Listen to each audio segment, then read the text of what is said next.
दादा आपको भाषण करना है तो मैं बैठ जाता हूँ, 10 मिनट बोलिए। इतने सीनियर सांसद होकर बीच में टोका टोकी करना ना आपकी उम्र के लिए अच्छा है ना आपकी सीनियोरिटी के लिए अच्छा है। कभी गुस्से में लोकसभा में किसी एमपी को डांट देते हैं तो कभी कहते हैं कि ये उनके समझाने का तरीका है, उनकी आवाज ही ऐसी है। लेकिन बात जब कश्मीर की आती है तो अमित शाह का गुस्सा 7वें आसमान पर होता है, क्योंकि शाह का कहना है कि कश्मीर भारत का अभिन्न अंग है और इसके लिए वो कोई भी समझौता नहीं करेंगे।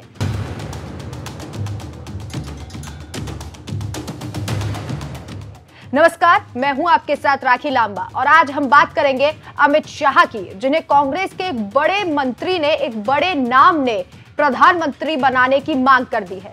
कई बार अमित शाह सदन में इस बात को कहते हुए नजर आए हैं कि वो किसी को डांटते नहीं हैं, बल्कि उनका टोन ही ऐसा है। नहीं, मैं कभी किसी को नहीं डांटता हूं, मेरी आवाज जरा ऊंचा है, मेरी मैन्युफैक्चरिंग डिफेक्ट है।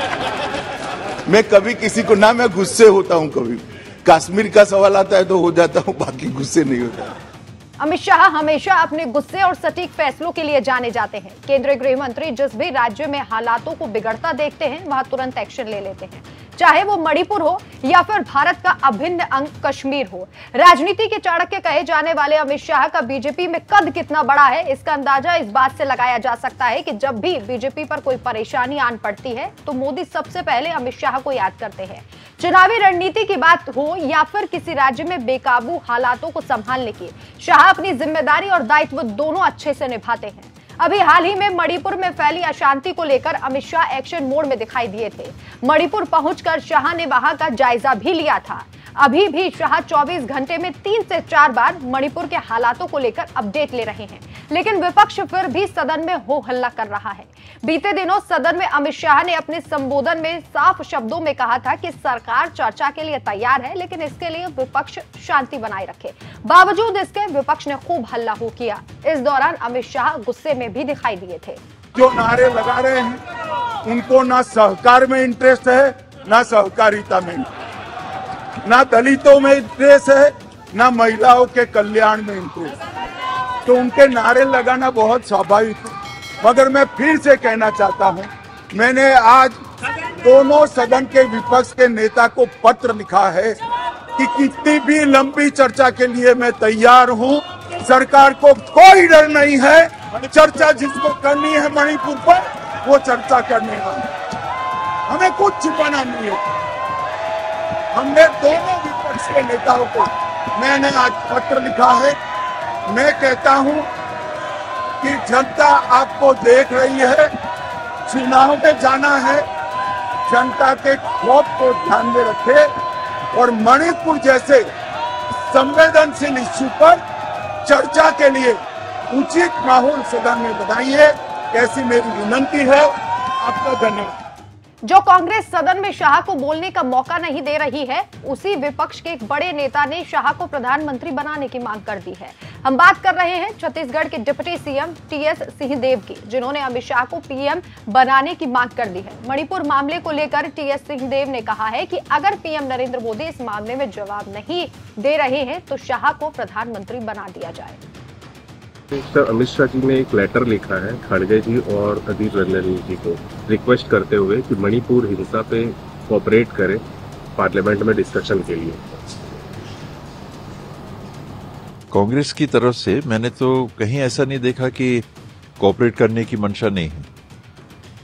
मणिपुर अत्यधिक संवेदनशील भौगोलिक क्षेत्र से स्थित राज्यों में है, जहां अप्रत्याशित तनाव की स्थिति बनी हुई है। अनेकों लोगों की जान जा रही है। कई महिलाओं के साथ बहुत ही क्रूर और अमानवीय व्यवहार किया गया है। इन परिस्थितियों में ये संभव ही नहीं है कि वहां के राज्यपाल महोदया के माध्यम से राष्ट्रपति को न मालूम हो, रिपोर्ट लगातार न जाती हो और राष्ट्रपति के माध्यम से कैबिनेट के प्रमुख, प्रधानमंत्री और गृह मंत्री को जानकारी ना मिलती हो। ये संभव ही नहीं। एफआईआर दर्ज होने के 77 दिन बाद अगर उस घृणित हादसे में कार्रवाई प्रारंभ होती है तो इसके जवाबदेह कौन है? गृह मंत्री को भी मालूम होगा, प्रधानमंत्री जी को भी मालूम होगा। ये देश में अत्यधिक संवेदनशील स्थिति का मामला है, जिसमें गृह मंत्री का जवाब नहीं, विपक्ष चाहता है, कांग्रेस चाहती है कि प्रधानमंत्री जी, जैसा पूर्व में भी होता रहा है कि अत्यधिक गंभीर स्थितियां अगर हों तो प्रधानमंत्री जी देश को विश्वास में लेते हैं और सदन में वक्तव्य देते हैं, चर्चा में भाग लेते हैं। वही कांग्रेस ने कहा है और वही होना चाहिए। ये प्रधानमंत्री जी अगर जिम्मेदारी नहीं लेना चाहते हैं तो अमित शाह जी को प्रधानमंत्री बना दें, फिर अमित शाह जी जवाब दें। देश को प्रधानमंत्री से जवाब चाहिए, अपने प्रधानमंत्री से जवाब चाहिए कि हम लोग जानना चाहते हैं कि वास्तविक स्थिति मणिपुर में क्या है। दरअसल सदन में जब अमित शाह मणिपुर पर जवाब दे रहे थे तो उसी वक्त विपक्ष ने हो हल्ला शुरू कर दिया। इससे पहले कांग्रेस के राष्ट्रीय अध्यक्ष चीख कर सरकार से इस मामले पर जवाब मांग रहे थे। इसके बाद जब अमित शाह जवाब देने लगे तो विपक्ष ने हंगामा शुरू कर दिया। अमित शाह ने खड़गे और अन्य नेताओं को इस मुद्दे पर शांति से चर्चा के लिए निवेदन करते हुए पत्र भी लिखा था। इसी को लेकर जब छत्तीसगढ़ के उप मुख्यमंत्री टीएस सिंहदेव से सवाल किया गया तो जवाब में उन्होंने कहा कि कांग्रेस चर्चा के लिए राजी है, लेकिन जवाब पीएम से चाहिए, ना कि शाह से। अगर अमित शाह को जवाब देना है तो उन्हें ही प्रधानमंत्री बना दिया जाए। हालांकि सदन में विपक्ष के हंगामे के चलते किसी भी मुद्दे पर सार्थक चर्चा नहीं हो पाई। पक्ष और विपक्ष के गतिरोध के चलते सदन बार बार स्थगित होता रहा, जबकि सदन सुचारू रूप से चले ये दोनों पक्षों की जिम्मेदारी है। लेकिन इसके बाद भी हालात वही रहे। बहरहाल जिस तरह से शाह को पीएम बनाने की मांग टीएस सिंहदेव ने की है, इस पर आपका क्या कहना है, हमें कमेंट करके जरूर बताएं। नमस्कार।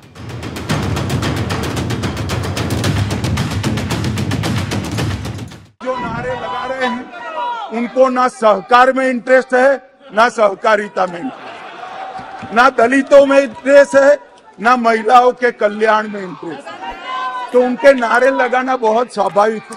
मगर मैं फिर से कहना चाहता हूं, मैंने आज दोनों सदन के विपक्ष के नेता को पत्र लिखा है कि कितनी भी लंबी चर्चा के लिए मैं तैयार हूं। सरकार को कोई डर नहीं है, चर्चा जिसको करनी है मणिपुर पर वो चर्चा करने वाले, हमें कुछ छुपाना नहीं है। हमने दोनों विपक्ष के नेताओं को मैंने आज पत्र लिखा है। मैं कहता हूं कि जनता आपको देख रही है, चुनाव में जाना है, जनता के खौफ को ध्यान में रखे और मणिपुर जैसे संवेदनशील इश्यू पर चर्चा के लिए उचित माहौल सदन में बनाइए, ऐसी मेरी विनती है। आपका धन्यवाद।